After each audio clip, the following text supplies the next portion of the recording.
nós todo dia estamos colhendo algo que foi plantado no passado.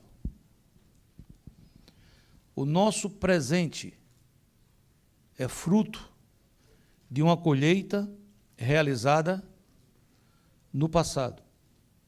O nosso futuro nos levará a colher o que nós estamos plantando hoje. Algumas coisas me impactam.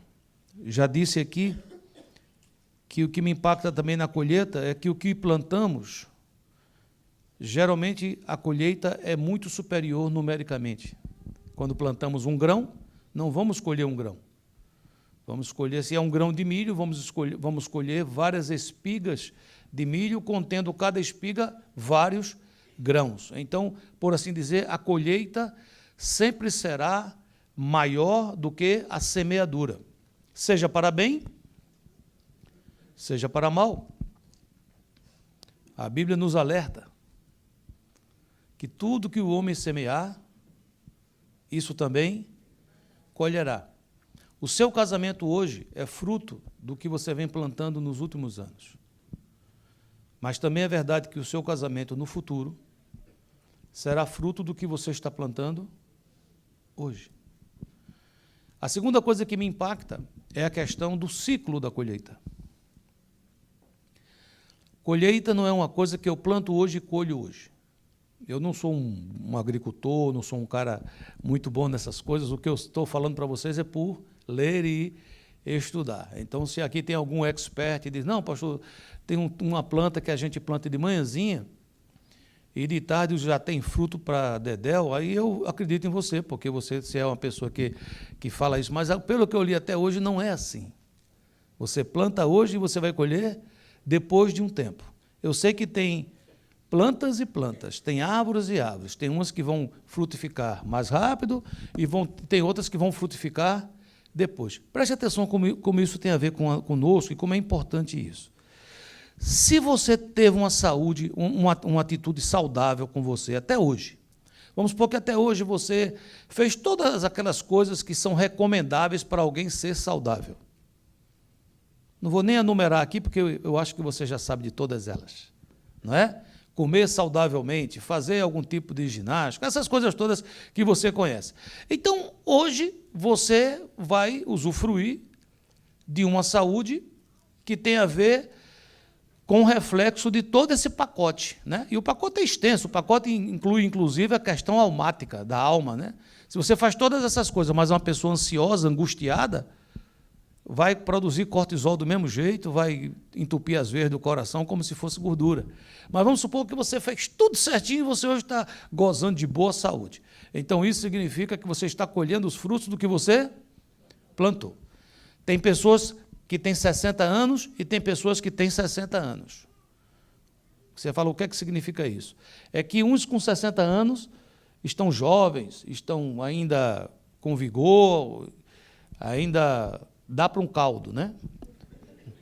E tem outros com 60 anos, está velhinho, já está quase dobrando o cabo da Boa Esperança. A diferença é que eles estão colhendo o que plantaram, tá certo?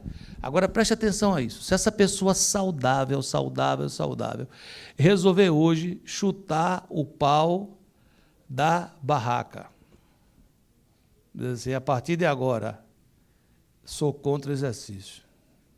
Porque eu sempre notei que exercício não era de Deus. Porque toda pessoa que levanta peso, você vê que faz careta, não já viu?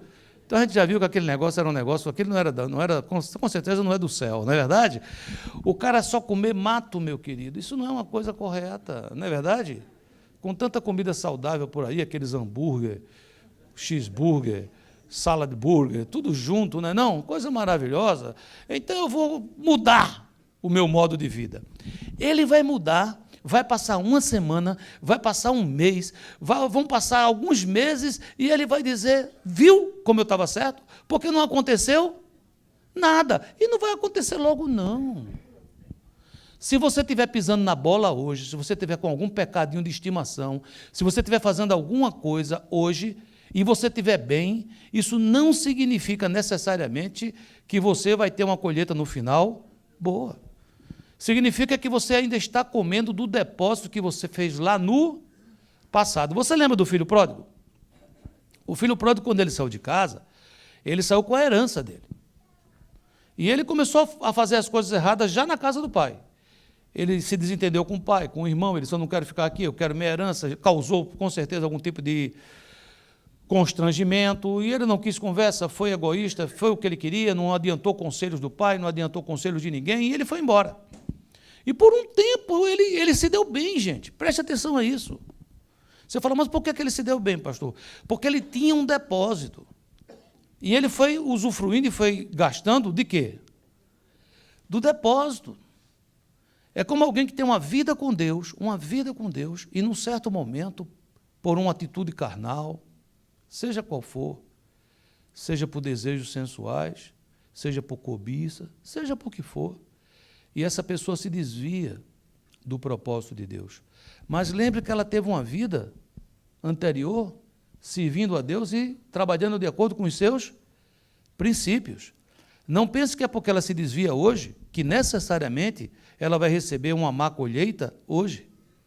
Às vezes essa pessoa sai da igreja, sai de perto de Deus, se esfria, não quero mais andar com essa turma, não quero mais ficar estudando a Bíblia, não quero mais isso, e não acontece nada na hora, porque a pessoa ainda está usufruindo de quê? De um depósito, da herança. Aquele jovem passou um tempo sendo o cara. Ele tinha dinheiro. E geralmente aí por fora, quando você tem dinheiro, atrai supostamente amigos. A gente sabe que não são amigos, são falsos amigos. Mas nessa hora, às vezes, a gente se engana. Então ele era rodeado de amigos e rodeado de mulheres, de amantes. Até que um dia bateu no coração dele o seguinte: está na hora de você colher a nova semeadura. E é por isso que esse tema tem me impactado tanto. No meio disso, lutando para que eu possa reconhecer que muitas colheitas ruins que eu tenho colhido ao longo da minha vida, elas são responsabilidade minha e não dos outros, porque muitas vezes há uma tendência de eu achar que estou colhendo algo mal, porque a minha esposa é responsável, porque meus filhos são responsáveis, porque meus companheiros de ministério são responsáveis. Olha, querido, na vida cada um tem a sua responsabilidade, mas ninguém é responsável por me fazer feliz e ninguém tem o poder de me fazer triste. Isso é algo que Deus deu a mim e Deus deu a você. O poder de transformar a vida pertence ao Senhor, mas a decisão de transformar pertence ao homem. Não sou eu que decido, eu quero transformar o Valério. Não, eu posso querer ensinar, ajudar, motivar, ser um modelo para ele, animá-lo a fazer isso, exortá-lo, redargui-lo, influenciá-lo, mas a decisão sempre será dele. Da mesma forma, a decisão sempre será minha. E quando a gente olha o cenário, nessas últimas semanas, eu entrei de uma maneira mais prática nesses três elementos, que é o agricultor, que no caso da parábola do semeador era o próprio Senhor Jesus. Nós hoje somos a igreja, somos o seu corpo, então o semeador hoje somos nós. Nós somos hoje a mão de Deus na terra. Se a igreja é o corpo de Cristo, a mão está na cabeça ou a mão está no corpo? No corpo. Então, a igreja de Cristo são as mãos de Deus na terra. A igreja de Cristo são os pés de Deus. Você fala, como é que são os pés de Deus, pastor? Tem alguém aflito? Quem é que tem que caminhar até perto do aflito? Diga assim, a igreja. Tem alguém faminto? Quem é que tem que caminhar e levar nas suas mãos comida para o faminto? A igreja. E é claro que a igreja não são essas quatro paredes, nem uma instituição. A igreja de Cristo somos nós. Então, nós somos os agricultores agora. E aí a semente deveria ser a boa semente, que é a palavra de Deus. Ou seja, a palavra diz isso, eu vou plantar. A palavra diz que não devo fazer, eu não planto. Mas eu sempre terei o direito de escolher a semente. Eu posso fazer assim, a palavra diz assim: você deve amar a sua esposa como Cristo amou a igreja e a si mesmo se entregou por ela. E eu posso tomar uma decisão de dizer, eu não vou fazer isso. Eu não vou fazer. Se eu fizer, ela vai ficar muito cheia de vida aí e vai querer mandar na casa. E não vai ser desse jeito, não. Vai ser do jeito que eu quero. É uma decisão minha. Obedecer à palavra de Deus, que é plantar a boa semente ou rejeitar a boa semente. E às vezes eu faço um jardim assim, boa semente, má semente. Boa semente, má semente. É porque eu aprendi a estar na vida como se fosse um restaurante self-service. Que você vai lá e você escolhe o que é que você quer comer. Eu me esqueço que quando Deus nos chama, existe é como se fosse uma receita de um bolo. Os irmãos e irmãs aqui que fazem bolo, eu ia falar as irmãs, mas hoje em dia tem homens que fazem bolo. Eu não vou dizer melhor do que as mulheres, porque pode ser que nesse momento tenha um levante feminino contra a minha pessoa. Mas tão bem quanto, não é? Nós temos um irmão aqui na igreja, o Damião, não sei se ele está no Pequeno Discípulo, se ele está aqui por baixo. O Damião está por aqui? Tá, não. Ana é a esposa dele. Mas o boleiro mesmo é Damião. Damião faz bolo daqueles de aniversário, de noiva. Se você quiser um dia, ele faz um bolo com você assim em cima. É impressionante. E o que eu entendo é que bolo tem uma receita. Sabe o que é receita? O bolo da vovó, o bolo da mamãe. Peguei a receita. Para ficar parecido com aquele bolo, você tem que fazer o quê? Igual. Essa é a importância da boa semente. Não mudar o leite genuinamente nascido. Aquele leite que é para quem está novamente nascido, para que por ele eu possa ir crescendo. E por último, nós temos estudado sobre os terrenos. E nós aprendemos que o terreno é o nosso coração. Nós já estudamos aqui alguns tipos de coração. Domingo passado eu falei sobre o coração. O domingo passado foi eu ou foi Stefano? Stefano, eu estava em The Field. Desculpe, não é esquecimento isso é muita atividade, muita atividade. No domingo retrasado eu preguei sobre o coração que estava no sufoco. No outro lá eu falei coração de pedra, não é? E hoje? Hoje eu queria abordar este tipo de semente que cai à beira do caminho, diga à beira do caminho.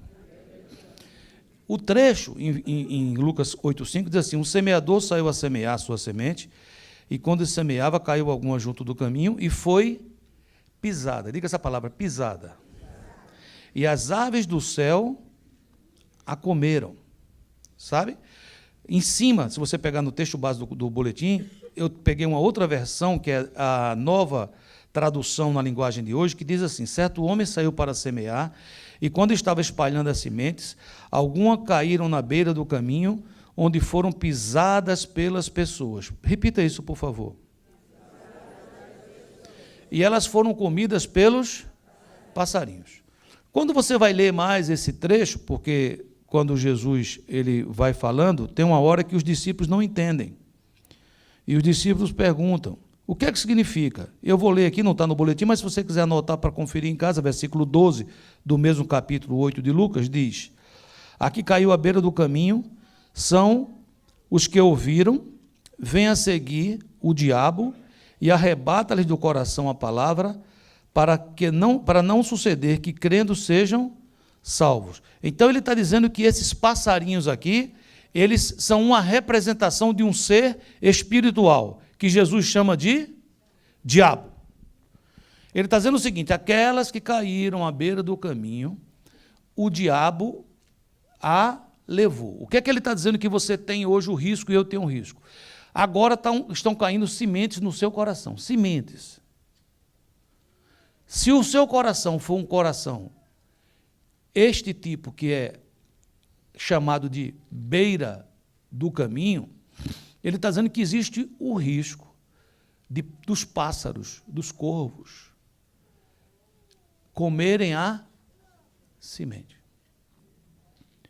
Aí a pergunta é, como é que o diabo come essa semente? Ele come essa semente porque esse coração é um coração que foi, ou tem sido, ou está sendo pisado pelas pessoas. Então, como a palavra de Deus é entregue por pessoas, a pessoa tem um bloqueio contra pessoas. É o tipo da pessoa que, para escutar e para entender, com o coração nesse estado, só se viesse um anjo do céu. Está entendendo ou não? Teria que você estar saindo daqui hoje para ir para casa e, de repente, no meio da 107 Avenida ali, aparecer um anjo do céu na frente do seu carro, levantar você uns 5 metros da cadeira, aí você dizer assim, agora, pois, eu creio. Entendeu ou não? Porque não é uma pessoa. Aí você diz, o que é que tem a ver com isso? É porque quando eu me frustro com as pessoas, eu me decepciono com as pessoas, eu me sinto ferido com as pessoas, eu me decepciono de uma maneira geral com as pessoas. Fica difícil de aceitar, fica difícil de crer. Conversando eu com o esposo da Laura, o Lucas, que hoje está no Brasil, e ele conversando sobre as experiências dele aqui, começando aqui, ele é muito sincero, ele fala, pastor, eu estou lá, mas não sei ainda se eu estou, ou se eu não estou, mas eu estou chegando, eu estou dentro. Quinta-feira passada ele estava aqui, ele escutou tudo, e a gente falou muito sobre os 2 reinos, e no final ele diz assim, olha, eu estou nesse reino da luz, mas às vezes eu estou meio no outro reino, mas eu quero ficar nesse. Eu não estou sabendo direito não, mas eu estou aqui. Eu digo, então vamos embora, é assim mesmo, vinde como estais, e o Senhor nos alivia, amém?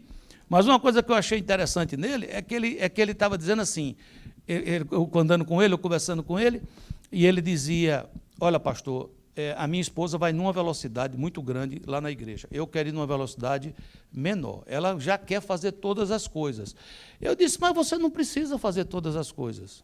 Ele disse, não precisa? Eu digo, não precisa nada, faz só o que você está com vontade. Aí ele ficou meio desconfiado, né? Porque ele esperava que eu, como pastor, dissesse o quê? Você tem que fazer todas as coisas, não é isso? Aí eu já tiro logo o pé, porque o evangelho é uma coisa preciosa. Eu não vendo barato. O evangelho para mim não é banana no fim de feira. O evangelho para mim é diamante. A pessoa tem que ter desejo e vontade. Aí ele ficava com vontade. A gente começou a fazer ginástica junto. Eu não falava nada da igreja, não falava nada de Deus. Falava só de ginástica. Aí ele não aguentava, perguntava sobre a Bíblia. Perguntava sobre Deus. Aí, em cima da pergunta dele, eu respondia. E quando a gente menos esperava, a gente tinha acabado de ter 1 hora de quê? Discipulado. Amém? Mas olha uma coisa que me chamou a atenção. Ele disse, pastor, deixa eu abrir o jogo com o senhor. Eu disse, pode falar. O problema é que eu estou meio desconfiado com a igreja, é porque é muita gente boa num lugar só. Eu disse, é mesmo, né? Eu não estou acostumado com isso não, pastor. Onde eu me viro é um me abraçando, é o outro me beijando, é um outro me convidando para almoçar, e é tal, e eu fico só esperando. Vamos ver que hora chega a facada. Vamos ver que hora vão querer me vender um negócio. Vamos ver qual é a hora. E não tem essa hora. Aí eu estou meio desconfiado. O que é que ele estava me dizendo? Com todo respeito a ele. Ele estava dizendo assim, lá fora, aonde eu vivi, eu tive que ter muito cuidado, porque toda vida que eu abri um pouco o meu coração, eu fui pisado. E eu estou com muito medo de entrar na igreja, começar a caminhar, e quando eu estiver completamente com a minha guarda aberta, eu levar uma pisada. Aí você diz, e qual é o problema disso, pastor? O problema disso é que a palavra de Deus é vida. Diga assim, a palavra de Deus é vida. Quando Deus lhe dá uma palavra que você recebe, essa palavra se transforma em vida dentro da sua vida, ela vivifica você. Porque é a palavra que vem com o Espírito, que ela traz vida. Amém? Agora, se eu bloqueio a palavra e eu não recebo a palavra, sendo a palavra alimento, sendo a palavra o pão da vida, eu vou morrer de inanição. Eu vou morrer de fome. Porque não consigo comer a palavra. Eu venho num culto como esse, muita gente recebe e eu não recebo. E você diz, e por que você não recebe? Por causa de 1000 coisas. Eu me lembro, por exemplo, aqui, o Leonardo daqui, que é novo na igreja, Léo, ele estava na recepção. Levanta a mão ali. Por que você está de terno bonito assim? Olha, esse rapaz aí. Pronto. Léo está aqui há 4 ou 5 domingos, né, Léo? 5. Obrigado, pode sentar. O Léo foi falar comigo. E ele, olha o que ele disse. Ele falou assim, pastor, o dia que eu vim a primeira vez foi o dia que a pastora Rosana pregou. Eu nunca tinha vindo numa igreja evangélica. E ele disse, eu notei que a pastora Rosana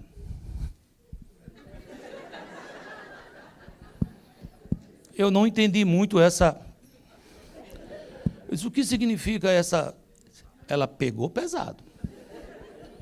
Agora, olha que coisa interessante. Aí ele falou assim, ela começou a falar, eu fui me enterrando na cadeira, eu disse, cara, eu fui conversar com o Fred, e com certeza o Fred fez o quê?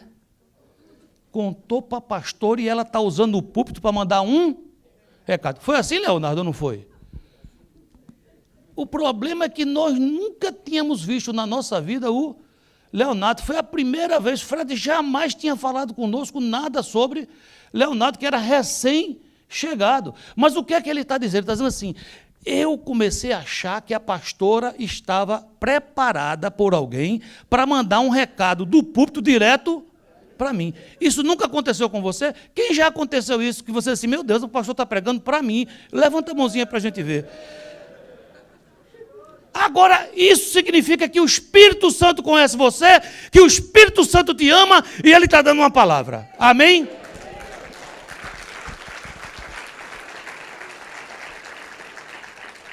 Mas o coração ferido, o corvo está do lado dizendo assim, eu não vou deixar essa semente entrar no teu coração, eu vou roubá-la. E ele convence você diferente.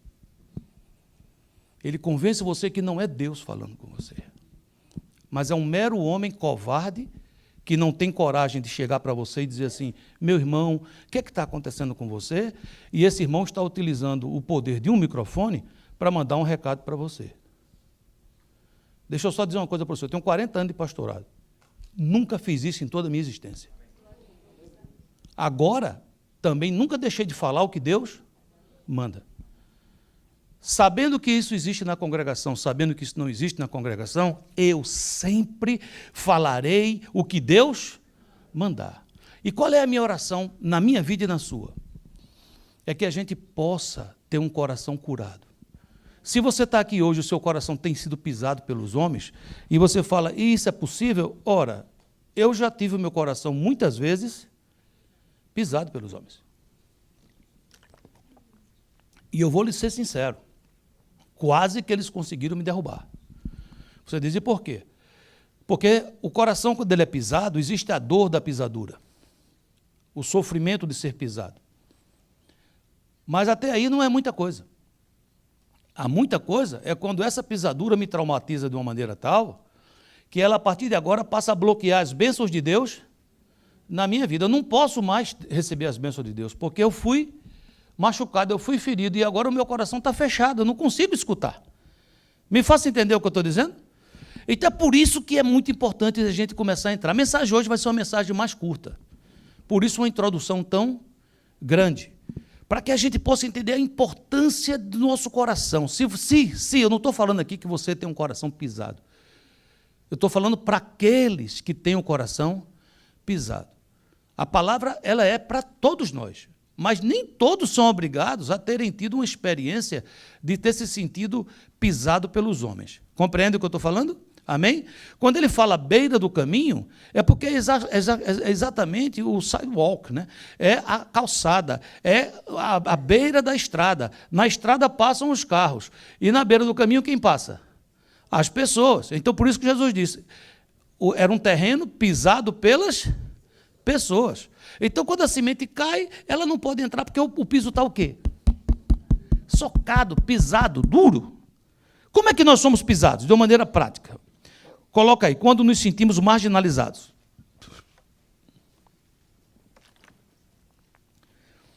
Marginalizado significa deixado de fora dos processos.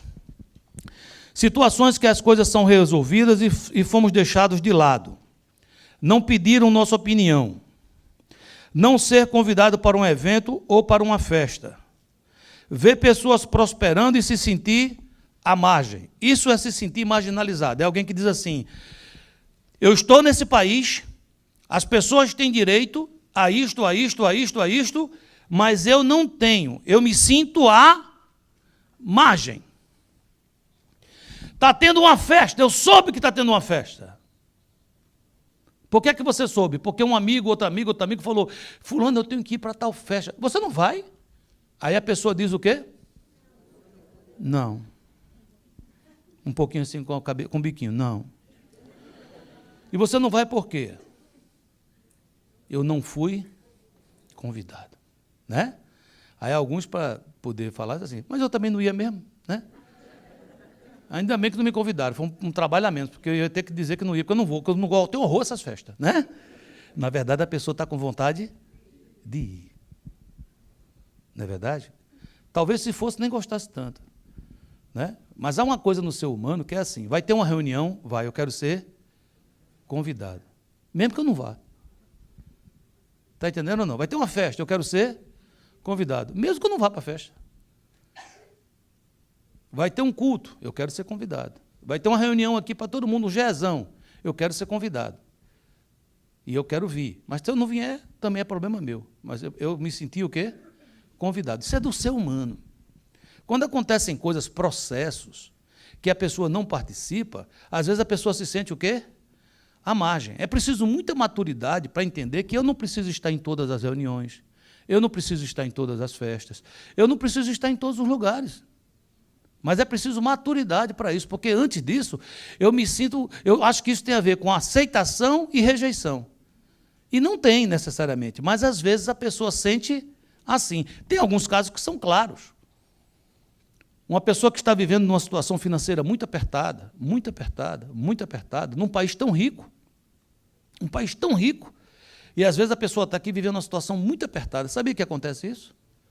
Um país tão rico como esse, e a pessoa está aqui, vê de tudo, mas parece que não tem acesso.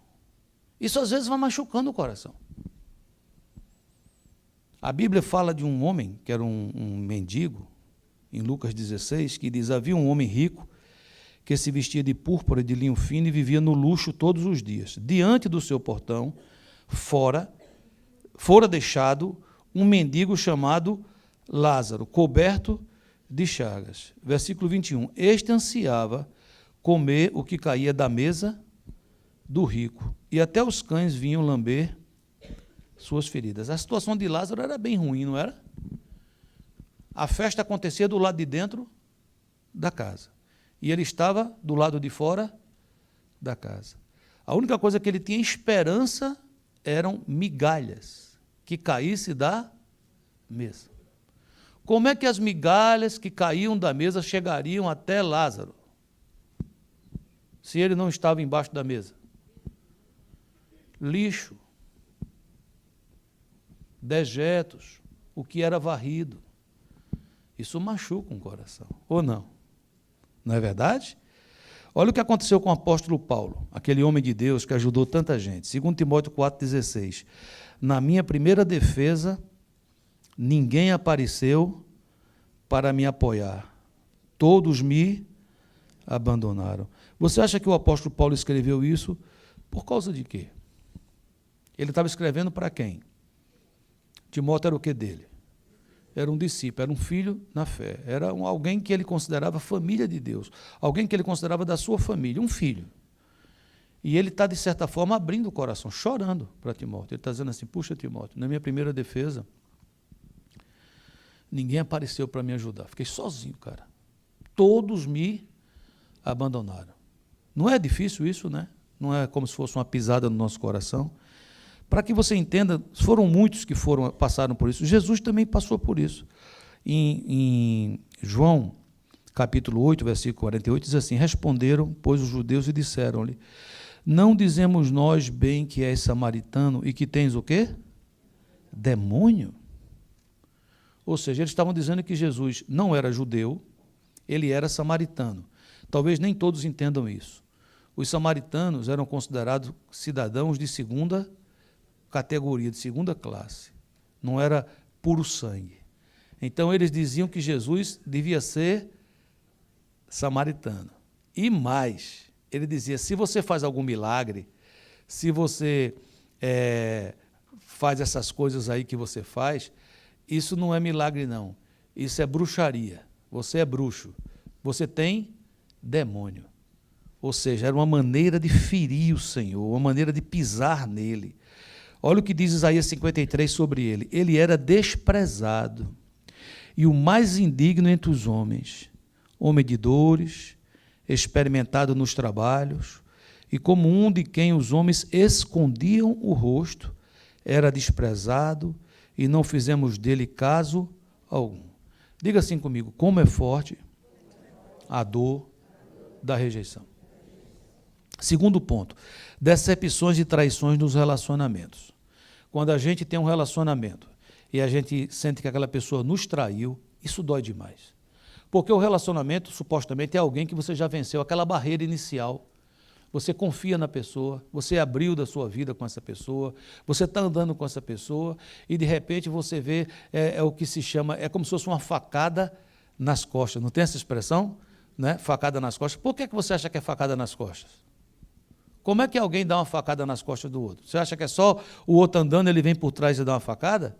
Não, o mais comum da facada nas costas era a facada do abraço.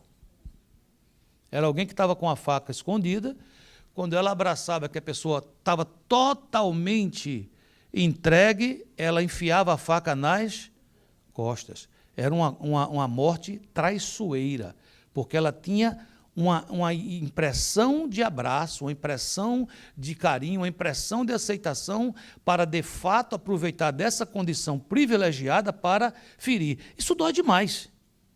Dói demais. Quando Jesus foi traído, em Mateus 26, 4, ali fizeram um acordo para prender Jesus por meio de traição e matá-lo. E aconteceu que um dos 12, chamado Judas Iscariotes, foi ao encontro do chefe dos sacerdotes e lhe propôs, o que me dareis, caso eu vos entregue? E lhe pagaram o preço de 30 moedas de prata. No versículo 23, indicou-lhe Jesus, aquele que comeu juntamente comigo, do mesmo prato, este é o que me vai trair. Sabe essa coisa assim, você comeu do meu prato, né? Tem até uma expressão meio assim, estranha, meio... A gente fala, mas depois a gente diz, esse negócio é meio ceboso, né?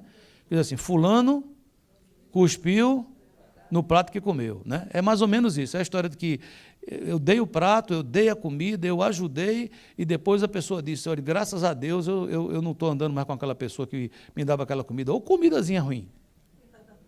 Mas quando estava na sua casa, dizia o quê? Que comida boa, meu Deus, vou repetir. Posso repetir? Meu Jesus, que mãos de fada para fazer comida, né? Então, essa situação, né? Aí olha só o que acontece no versículo 47. E estando ele ainda a falar, eis que chegou Judas, um dos 12, trazia consigo uma grande multidão armada de espadas e porretes, vinda da parte dos chefes, dos sacerdotes e dos líderes religiosos do povo. Mas o traidor havia combinado um sinal com eles, informando-lhes. Olha o sinal, queridos, olha o sinal. Aquele a quem eu saudar com um beijo, esse é quem procurais, prendei-o. Queridos, isso dói demais. Qualquer traição dói. Mas se Judas chegasse de longe, chegasse assim, dissesse assim, o cara é esse aqui, pode prender aí, que eu sempre fui meio contra ele, é uma coisa. E outra coisa é você dizer assim, eu vou me aproximar, porque eu tenho intimidade. Eu vou abraçá-lo e eu vou saudá-lo com um beijo.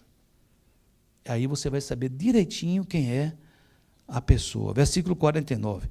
Então, aproximando-se rapidamente de Jesus, disse-lhe Judas, eu te saúdo, ó mestre, e lhe deu um beijo. Agora veja o que é que Jesus diz no versículo 50.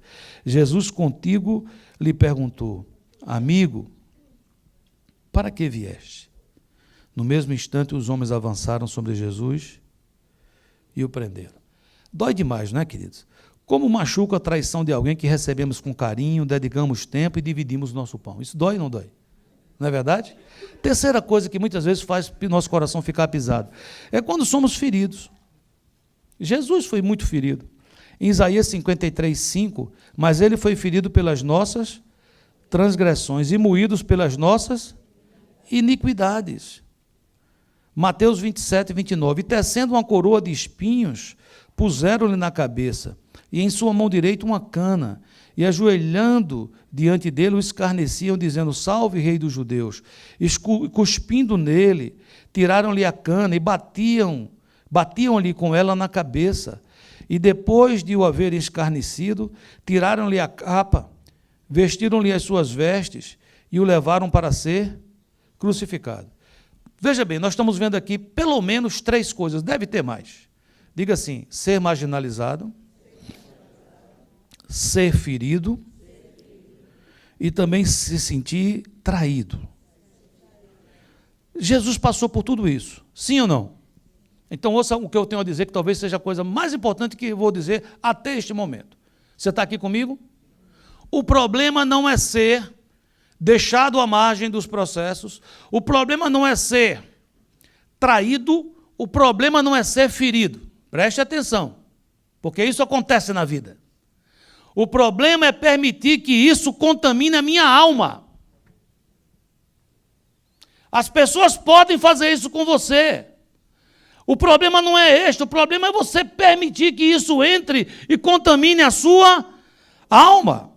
Jesus, querido, foi pisado pelos homens, foi traído, foi marginalizado, mas ele não permitiu que a sua alma fosse contaminada pelas ofensas. Veja o que diz 1 Pedro 2,22. Ele não cometeu pecado algum, nem qualquer engano foi encontrado em sua boca. Versículo 23. Você pode ler comigo o versículo 23? Diz: quando insultado, não revidava. Quando sofria, não fazia ameaças, mas entregava-se àquele que exerce plena justiça em seu juízo. Qual era o resultado disso? O coração curado, o coração saudável, pronto para fazer o propósito, para viver o propósito de Deus, fazer a obra que Deus tem para a nossa vida. Ou seja, porque quando alguém te pisa, seja traindo, seja te colocando à margem, seja te ferindo, dói. Mas até aí, o estrago foi só esse, o estrago da dor. Agora, quando você permite que isso entre e contamine a sua alma, aí, queridos, o estrago é horroroso. O estrago é tremendo. Jesus disse que o estrago maior é porque essa pessoa começa a bloquear a sua mente para a palavra de Deus. E ele começa a morrer de fome espiritualmente. A Bíblia fala de um exemplo, de um homem que foi pisado, traído, passou por tudo isso, mas ele venceu. Vamos ver esse homem? Muito conhecido. Juízes 11, versículo 1. Era então Jefité, o gileadita, homem valente, porém filho de uma prostituta. Gileade gerara a Jefité. Também a mulher de Gileade lhe deu filhos. E sendo os filhos desta mulher já grandes, repeliram a Jefité e lhes disseram: não herdarás em casa de nosso pai, porque és filho de outra mulher. Versículo 3. Então Jefité o quê? Fugiu de diante de seus irmãos e habitou na terra de Tobi. E homens levianos se ajuntaram com Jefité e saíam com ele. Ou seja, Jefité era um homem o quê? O que é que diz aí que ele era? Valente. Certo? Mas onde estava a valentia de Jefité? Diga assim, ela estava enterrada, diga. O que ele está dizendo assim, Jefité tinha dons, Jefité tinha talentos, Jefité era um homem de valor, Jefité era um homem valoroso, mas ele foi pisado pelos seus irmãos, ele não podia se orgulhar da sua mãe, roubaram a sua herança, deixaram ele à margem de todo o processo de decisão da família e ainda feriram ele profundamente. E ele fugiu. Você sabe o que significa fugir? Fugir é quando Deus te dá dons, Deus te dá talentos, Deus te capacita, mas você está tão ferido, que você diz: chega, basta. Eu não quero mais isso. Você entende o que eu estou falando, sim ou não? Dentre tantas coisas que acontecem na Bíblia, tem um personagem que sempre me encanta. Toda vez que eu leio sobre José, que a gente chama José do Egito, eu aprendo muito com José. José, você sabe que entrou numa enrascada grande, né? Ele teve uns sonhos lá e contou para o irmão e indignou todo mundo. E esses sonhos fizeram os irmãos ficarem com raiva dele, e um dia os irmãos fizeram o quê? Prenderam José, venderam ele como escravo, chegaram em casa e disseram ao pai dele que ele tinha o quê? Morrido, uma fera tinha matado José. Você sabe que José foi parar num mercado de escravos, você sabe que ele foi para a casa de Potifar, lá mais uma vez levou uma pancada violenta, foi pisado o coração dele, uma mulher assedia ele sexualmente, ele é fiel, a mulher mente, levanta uma infâmia contra ele vai parar numa prisão horrorosa. Lá para as tantas, chega para ele 2 homens e diz assim: José, a gente teve ontem, você nem imagina o que foi que a gente teve quando estava dormindo, um sonho. Se José tivesse contaminado a sua alma com tantas pisaduras, você sabe o que é que ele diria? Pelo amor de Deus, não me conte negócio de sonho, não. Eu tenho horror a sonho. Já basta. Eu estou aqui por causa que eu inventei de sonhar. Você já parou de sonhar? Você já parou de sonhar? Porque seus sonhos talvez levaram você para uma situação que você se sentiu ferido. Queridos, olha uma coisa que eu vou dizer para você, que eu creio firmemente que Deus está mandando eu dizer isso para você. Mesmo que você hoje esteja se sentindo numa masmorra, se você estiver se sentindo hoje numa prisão, se você estiver se sentindo hoje completamente à margem, Deus está te mandando dizer o seguinte para você: a história ainda não acabou. A história ainda não acabou, queridos. Quando José passou por tudo aquilo, a história ainda não tinha sido totalmente escrita. Eu não sei como é que você está hoje, mas Deus sabe, e você também sabe muito do como você está hoje. Deus sabe mais do que você. Mas eu quero dizer isso para você. Muitas vezes, essas coisas todas, o pior prejuízo é quando ela nos paralisa. E essa era a situação de Jefté nesse momento. Jefté estava paralisado, andando com mais companhias. Diga-se, andando com mais companhias. Na minha terra dizia assim: Jefté agora anda com a turma da pesada.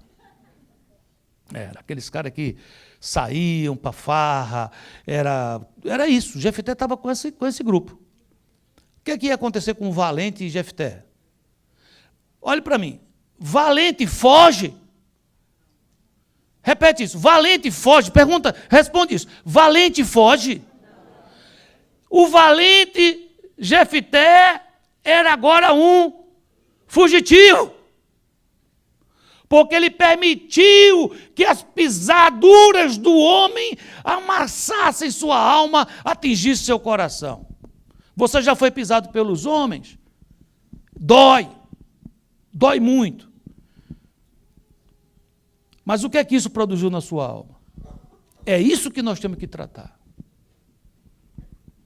A Bíblia nunca tratou de voltar no tempo e retirar os cravos da mão de Jesus.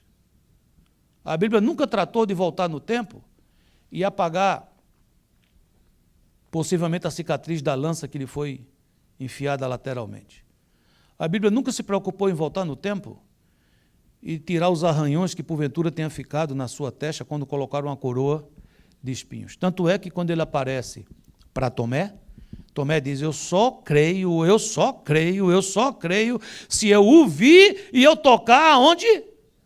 Nas suas chagas. Ele entra e estende as mãos para Tomé. Se ele estende as mãos, é porque ele ainda tinha o quê? Cicatrizes. Isso não tem importância. Com cicatrizes ou sem cicatrizes, ele é o Rei dos reis, Senhor dos senhores, nome acima de todo nome, foi exaltado, está sentado à destra de Deus e vai voltar como juiz, queridos.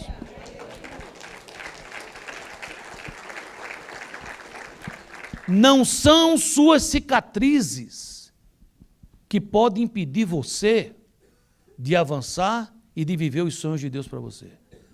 Mas o que pode fazer isso são feridas da alma. É quando a nossa alma está contaminada. Vamos curar esse coração pisado? Em nome de Jesus? Amém? Toda vez que você escutar a palavra cura emocional, toda vez que você escutar a palavra cura das feridas da alma, toda vez que você escutar, vai ter muita coisa que vai ser falado, mas tem uma coisa que é básica. Sem ela não funciona.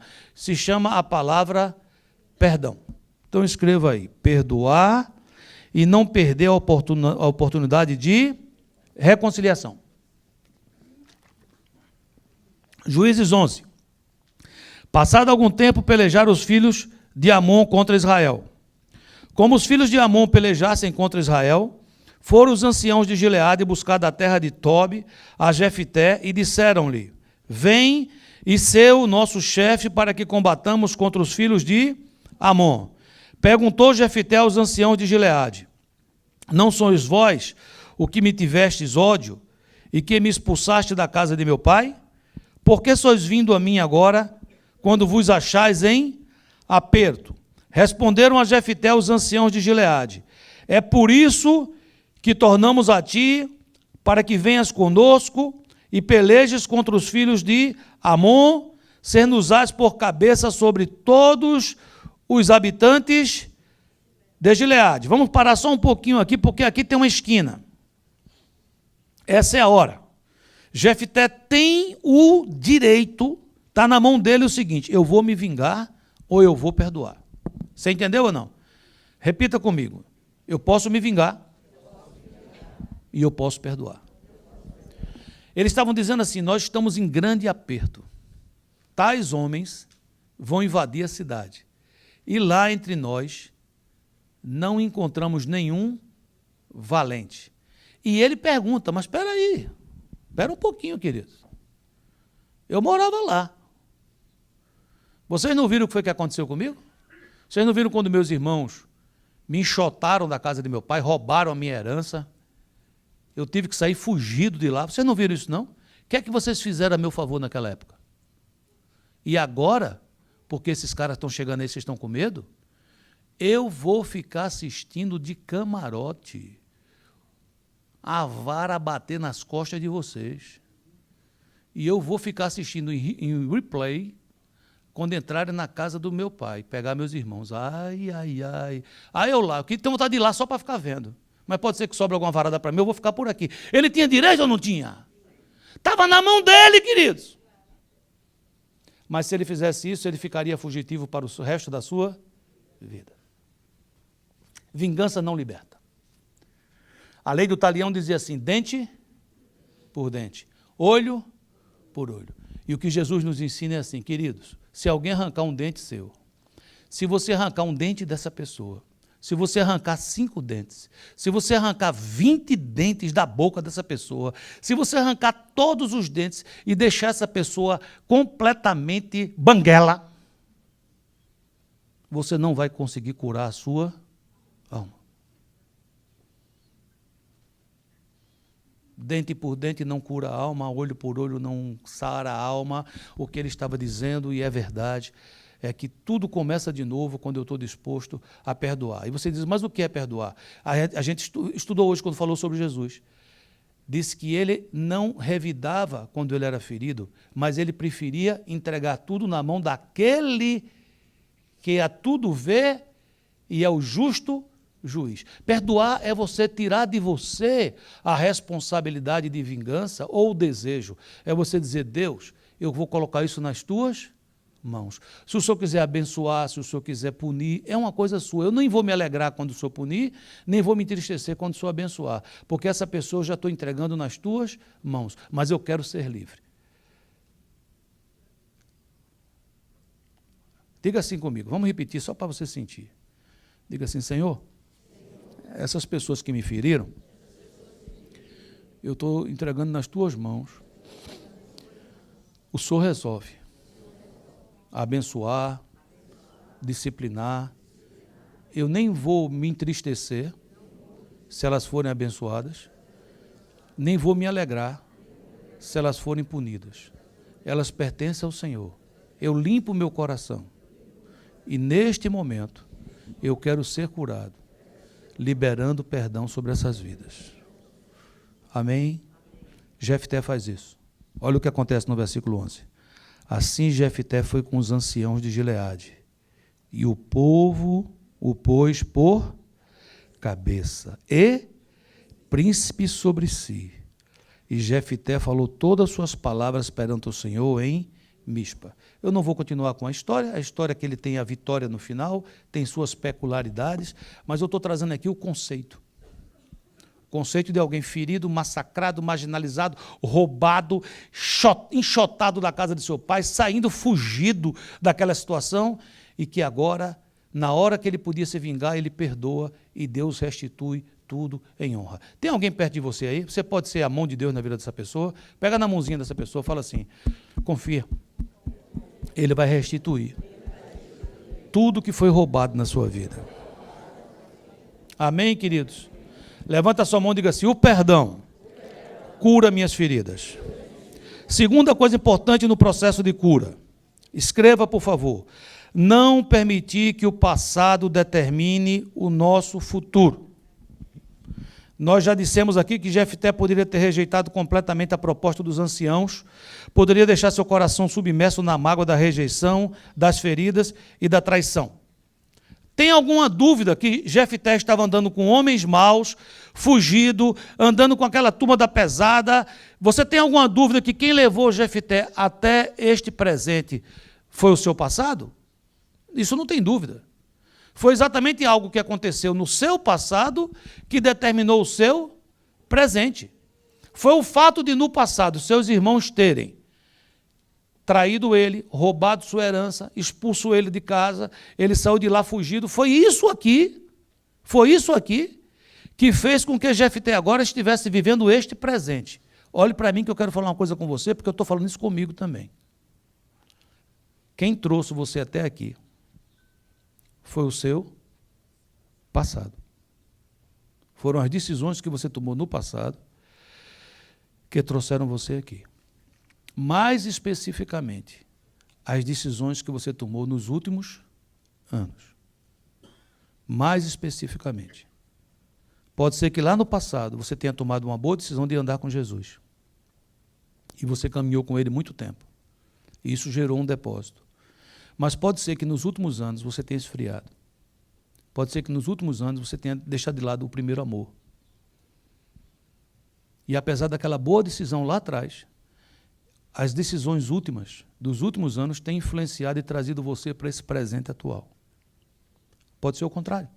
Pode ser que no passado você tomou mais decisões, você fez coisas erradas, você fez coisas ruins, mas nos últimos tempos você entregou sua vida a Jesus, você está restaurando sua vida, você está consertando as coisas, está colocando as coisas em ordem, e você está onde você está, fruto do seu passado, principalmente das suas últimas decisões. Entendemos até aqui, sim ou não? Então, é um fato que o meu passado determina o meu presente. Mas eu preciso impedir que esse passado decida meu futuro. Repete isso para você sentir. Diga assim, é um fato que o meu passado me trouxe até aqui, determinou o meu presente. Mas eu posso impedir que o meu passado determine o meu futuro. Como é que Jefté iria permitir que o passado dele determinasse o futuro? Se ele tivesse tomado decisões movido por mágoa, movido por rancor, movido por me feriu e agora isso é pouco, vim aqui é pouco. Eu tenho uma lista de coisas para você fazer para ver se eu acho que eu vou te perdoar. O que é que ele estava fazendo? Aquele passado que trouxe ele até aquele presente que não era bom, Jefté não estava tendo uma boa colheita, aquele passado ia determinar o seu futuro. Jefté tomou a seguinte decisão: o passado me trouxe até aqui, mas agora eu posso fazer diferente. Eu posso fazer com que o meu presente decida o meu futuro. Diz com amor quem está do seu lado: o dia de hoje tem poder para decidir o teu futuro. Em outras palavras, o que eu quero dizer para você é que o propósito de Deus não pode ser limitado pelo nosso passado. Diga assim: o propósito de Deus na minha vida não está limitado ao meu passado. Olha o que eu quero falar para você, eu não estou querendo saber se você teve derrotas. Eu não estou querendo saber se você teve vitórias. Eu não estou querendo saber se você foi pisado por muita gente ou por poucas. Não é esse o ponto. Isso é uma coisa que você passou, é a sua verdade. Cada um tem a sua. Cada um tem sua vida, sua história. Eu estou falando de uma outra coisa. Eu estou falando é que Deus, quando você foi gerado, Ele tinha um propósito para você, Ele tinha um plano. O salmista diz em Salmo 139 que quando eu estava no ventre da minha mãe, que eu ainda era uma substância informe, ou seja, eu não tinha nem forma, todos os meus dias Ele escreveu no seu livro. Deus tem uma história que Ele escreveu para você. Pode ser que você esteja fora dela. Pode ser que você esteja vivendo uma história paralela àquela que Deus tem para você. Por causa de todas essas coisas que nós falamos e mais. E isso me leva ao último ponto da palavra de hoje. Escreva, por favor. Deus quer reescrever a sua história. E eu quero ler o último trecho bíblico do segundo ponto para entrar nisso, porque tem tudo a ver. Isaías 43, 18 diz: não vos lembreis das coisas passadas, nem considereis as antigas. Eis que estou para fazer uma coisa nova. Agora sairá a luz. Porventura não a conhecereis? Farei um caminho no deserto e rios no ermo. Coloca a sua mãozinha sobre essa palavra que está aí no boletim e diga assim: eu tomo posse, Jesus. Eu quero me esquecer das coisas passadas. Eu não quero nem considerar as antigas. Eu sei que o Senhor é poderoso para fazer coisa nova. E eu creio que o Senhor já está fazendo um caminho no deserto e rios no ermo. Sabe, queridos, Deus nunca esqueceu de Jefté. Sabia disso? Sabe quando os irmãos esqueceram? Sabe quando o pai dele, porque a primeira pessoa que esqueceu de Jefté, sabe como é o nome dessa pessoa? O pai. Porque o pai, sabendo que Jefté era filho de quem era, para ele sabendo assim, um dia eu vou morrer, ele teria que ter deixado a situação de Jefté o quê? Mas bem amparado. Ele teria que ter dito assim, peraí, essa casa aqui faz a escritura no nome de Jefté. Essa fazendinha aqui, Jefté, é sua. Quando eu morrer, aquela herança ali, você não tem direito, é dos seus irmãos. Mas aqui também já está separado. Papai esqueceu. Papai já esqueceu de você alguma vez? Papai de Jefté esqueceu dele. Mas sabe quem não esqueceu? Deus! Deus não esquece de você. Deus não esqueceu de Jefté. Sabe onde é que aquele homem foi parar? Você tem alguma ideia? Tem um capítulo na Bíblia que é popularmente chamado de a galeria dos heróis da fé. Só tem gente top lá. É Abraão, esses caras, você entendeu? Olha onde é que Jefté foi parar. Dá uma olhadinha. Lembra de Jeftézinho? O menino fugitivo? Lembra dele? Valente, lembra? Filho de uma prostituta. Está sabendo da história? Era. Mas olha onde é que ele foi parar, meu filho. Olha só o que foi que aconteceu. E o que mais direi? Faltar-me-ia o tempo contando de Gideão, de Baraque, de Sansão. Quem está aí? E de Jefté, e de Davi, e de Samuel, e dos profetas, os quais pela fé venceram reinos, praticaram a justiça, alcançaram promessas, fecharam as bocas dos leões, apagaram a força do fogo, escaparam do fio da espada, da fraqueza, tiraram forças, na batalha se esforçaram, puseram em fugida os exércitos dos estranhos. Oh, glória!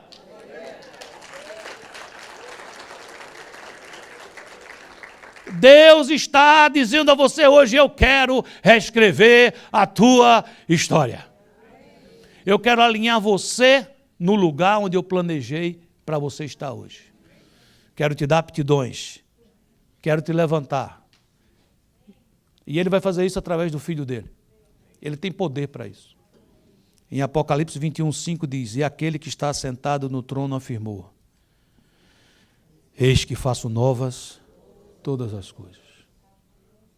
Olhe para mim, igreja. Estou falando isso para nós, eu estou no meio disso. Chega de perder a bênção por ter coração ferido. Viver é ter traumas. E quando a gente fala de trauma, você sabe o que é um trauma em termos médicos? Trauma é o que é produzido por uma pancada. É um trauma. Uma coisa que foi ferida. Então, produziu um trauma. Pode ser ósseo, pode ser na pele, pode ser o que for. Viver, de uma certa forma, é ter essas colisões. O seu pastor, esse que está aqui diante de você, nos últimos anos, eu tive algumas decepções. Eu fui ferido. Me senti traído. Algumas vezes me senti usado. Não usado por Deus, mas usado pelos homens. É aquela sensação de alguém te pegou e te espremeu feito uma laranja, chupou você e depois jogou fora porque você não serve mais. Isso é ruim demais, isso dói. Eu quero confessar a vocês que eu não gosto disso.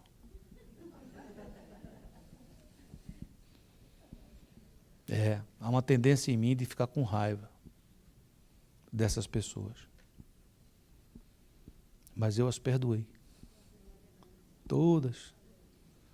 E você diz, por quê? Porque se eu não perdoasse, estaria desobedecendo ao Senhor? Sim. Mas eu estaria bloqueando o futuro que Deus tem para a minha vida e eu estaria, por tabela, prejudicando essa igreja e você. Mas esse futuro não está bloqueado. Esse futuro está aberto.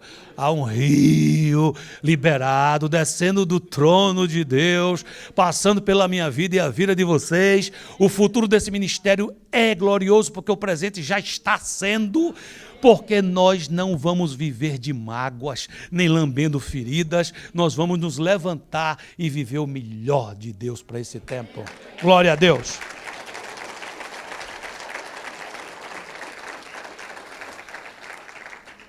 Deus nos adverte, 2 Coríntios 4:8, de todos os lados somos pressionados, mas não desanimados.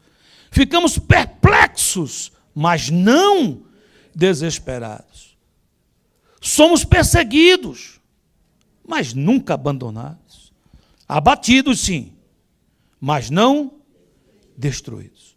Queridos, tudo isso que Deus está nos prometendo não é porque não tem luta. Aqui está dizendo que tem. Tem pressão, tem perplexidade, tem perseguição, tem abatimento. Mas o que não tem é desânimo, o que não tem é desespero, o que não tem é abandono e o que não tem é destruição. Tem luta, mas tem vitória. Diz a quem está do seu lado, diga, prepara. Diga, vai ser pressionado, mas não vai desanimar. Diga assim, vai ter coisa que você vai ficar perplexo, mas não vai desesperar. Diga, você vai ser perseguido, mas nunca vai ser abandonado. Vai sentir abatimento, mas não será destruído. Jeremias 29:11 diz assim, porque eu bem sei os pensamentos que eu tenho a vosso respeito, diz o Senhor. Sabe quais são os pensamentos que Ele tem a seu respeito, meu querido, minha querida? Pensamentos de paz e não de mal. Deus ama você. Trouxe você aqui hoje para te dar um abraço, para dizer, eu só penso a teu respeito bem, eu só penso a teu respeito coisas boas, para que no fim eu quero dar a você o fim que você espera. Fica de pé para a gente orar. Aqui estão exatamente meus irmãos que estão dizendo assim, passei por isso, Senhor, fui ferido, fui machucado, fui marginalizado, fui deixado de lado, mas estão aqui para um novo momento em nome de Jesus. E eu peço agora, Senhor, que o Senhor derrame do teu bálsamo, esse bálsamo que cura, esse bálsamo que sara, esse bálsamo que sara as feridas. Aqui tem corações, Senhor, que são feridas expostas. Eu te peço que agora o Senhor toque, em nome de Jesus, produzindo cura nesses corações, trazendo realmente a capacidade sobrenatural de perdão agora, nesse momento, Pai amado. Eu quero pedir que o Senhor possa colocar a convicção em cada coração, de que nada terminou, está só começando, em nome de Jesus de Nazaré. Em nome de Jesus de Nazaré. Meu irmão, você olha para quem está do teu lado e fala assim: não terminou não, está só começando. Diga, Deus está escrevendo uma nova história para você. Diga, receba isso em nome de Jesus. Está começando em nome de Jesus. Está começando em nome de Jesus. Está começando em nome de Jesus. Amém, queridos? Glória a Deus. Ora comigo, diz assim: Senhor Deus, eu recebo o teu bálsamo no meu coração. Eu quero ser livre nessa manhã. E eu perdoo completamente, Senhor. Eu tiro de mim essas mágoas pela fé. E eu recebo, Senhor. Eu recebo, Senhor, a tua cura. E pela fé eu recebo a minha história. Vai funcionar do jeito que o Senhor planejou. O Senhor está reescrevendo minha história hoje. Em nome de Jesus. Dá uma salva de palmas forte ao Senhor. Faça essa oração de coração. Feche seus olhos, baixe sua cabeça e repita: Senhor Jesus, hoje, diante da tua igreja, diante de ti, eu te recebo como Senhor e Salvador da minha vida. Escreve o meu nome no livro da vida, onde ninguém poderá apagar. Perdoa os meus pecados. Muito obrigado, porque hoje eu te recebo de livre, espontânea vontade. Muito obrigado. Também esses que vão se reconciliar hoje. Nós agora, repita assim: hoje eu me reconcilio contigo.